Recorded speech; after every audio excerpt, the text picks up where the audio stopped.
শিবনিবাসের জনপ্রিয়তা তো আছেই, এটা তো সবাই জানে, চেনেও।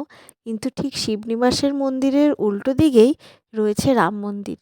সেটা কিন্তু অনেকের কাছেই অজানা, আমার কাছেও অজানাই ছিল।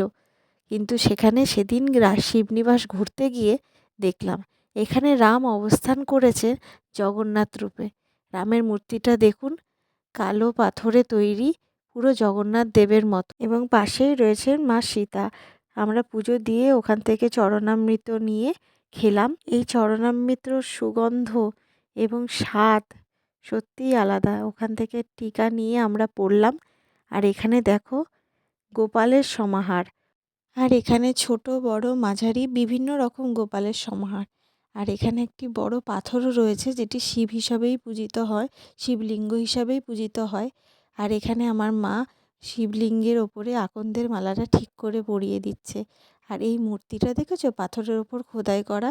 ঠিক আমরা যেমন সাউথের যে মূর্তিগুলো দেখি না, সাউথে গেলে, সাউথ ইন্ডিয়ায় গেলে ঠিক সেই রকম। আর ধুতিটা পরিয়ে তো পুরো ওখানের মতনই লাগছে। এটাও রামেরই একটি প্রতিরূপ। আর এখানে দেখো গোপালগুলো কত মিষ্টি মিষ্টি গোপাল না, দেখে মন পুরো ভরে গেল। এই জায়গাটা সত্যিই আমার খুব ভালো লেগেছে। আর এই শিবলিঙ্গের পাথরটা দেখো। ঠাকুর দর্শন হওয়ার পরে আমরা ছোট্ট করে টিফিন করে স্টেশনে চলে এসেছি, অপেক্ষা করছি ট্রেনের জন্য। যাওয়ার সময় তো আমরা রানাঘাট থেকে উঠেছিলাম, কিন্তু এখন ফেরার সময় আমরা ভাবলাম বঙ্কিমনগর হয়ে নেমে তারপরে বাড়ি যাব।